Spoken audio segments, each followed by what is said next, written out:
আজকে তোমাদের সাথে শেয়ার করব এরকম নরম তুলতুলে পরোটা। তো কি করে পরোটাটা বানালাম সেটাই তোমাদের সাথে শেয়ার করব। তো ভিডিওটা কেউ স্কিপ করবেন না, দেখতে থাকো। তার সাথে আছে পটল আলুর তরকারি। তো ভিডিওটা ভালো লাগলে অবশ্যই একটা লাইক কমেন্ট করবে।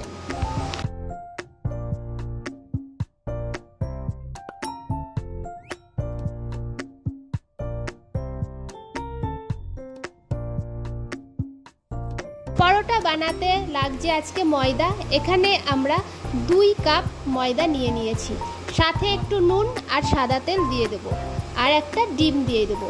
ডিমটা দেওয়ার কারণ পরোটাটা নরম হবে। তো এগুলোকে ভালো করে মিক্সড করে নিতে হবে। মিক্সড করার হয়ে যাবে, তারপরে আমরা আর একটা জিনিস মিক্সড করব, সেটা কিন্তু দেখতে ভুলবেন না।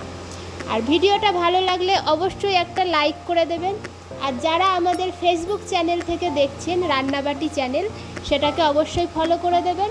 আর যারা আমাদের ইউটিউব চ্যানেলে দেখছেন, সরস্বতীর কিচেন, তো চ্যানেলটাকে সাবস্ক্রাইব করে দেবেন। আর ভিডিও ভালো লাগলে অবশ্যই লাইক কমেন্ট শেয়ার করে দেবেন বন্ধুদের সাথে। তো এইটাকে ভালো করে এবার মিক্সড করে নিতে হবে। মিক্সড হয়ে গেলে তাতে এখানে ছোলার ছাতু দিয়ে দেবো। 1 কাপ ছোলার ছাতু নিয়েছি। এবার ভালো করে এটাকে মিক্সড করে ডো করে নিতে হবে। সবগুলো উপকরণ দিয়ে ভালো করে এটাকে মাখিয়ে নিতে হবে। তো মাখিয়ে নিই। মাখানো হয়ে গেলে এরকম লম্বা লেচি করে আমরা গোল গোল করে কেটে নেব এখান থেকে। মাখানো হয়ে গেলে সেটাকে আমরা এখানে 5 মিনিট ঢাকা দিয়ে রেখেছিলাম। তো আপনারা এটা ঢাকা দিয়ে রাখতেও পারেন, আবার নাও রাখতে পারেন। রাখলে সেটা আরও সুন্দর হবে। ময়ম ভালো করে দিতে হবে। এবার এখান থেকে আমরা গোল গোল করে কতগুলো পিস কেটে নেব।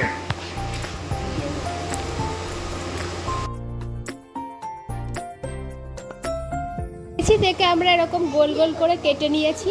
এবার এগুলোকে আমরা একটা একটা করে এবার বেলে নেব। সাদা তেলে দিয়ে দিয়েছি, তার সাথে আমরা এবার ভালো করে বেলে নিতে হবে।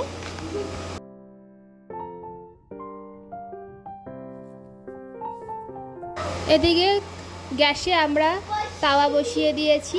তাওয়াটা একটু গরম হয়ে গেলে তাতে তেল দিয়ে দেবো। তেল দেওয়ার পরে আমরা এটাকে ভালো করে বেলে নিয়ে ভেজে নেব।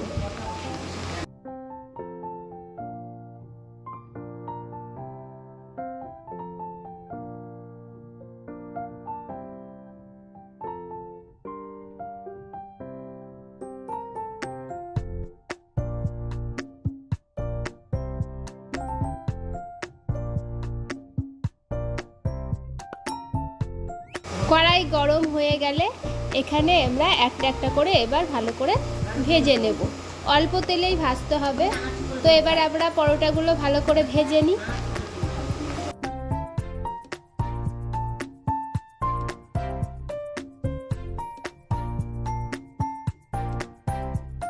আমরা পরোটাগুলোকে এবার ভেজে নেব। এখানে আমরা 2টো পরোটা একসাথে ভেজে নিচ্ছি, কারণ অল্প তেলে ভাজতে হবে।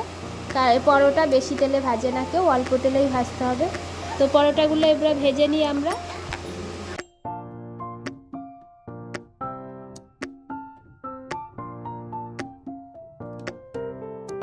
দেখো পরোটাটা ভাজা হয়ে গেছে, কি সুন্দর সাদা সাদা হয়েছে, কারণ এখানে ময়দা দিয়েছি।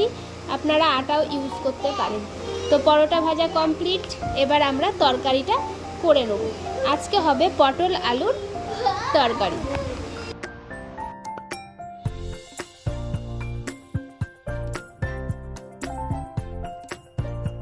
আলুর তরকারিটা এখন আমরা সিম্পলভাবে করে নিয়েছি। তেলের ভেতরে 5 ফোড়ন দিয়ে, লঙ্কা চিড়ে দিয়ে, কষিয়ে জল দিয়ে ফুটালেই হয়ে যাবে চচ্চড়ি আজকে। এটা হচ্ছে পরোটার সাথে খেতে খুব দারুণ লাগবে। আপনারাও বাড়িতে এভাবে করে খাবেন।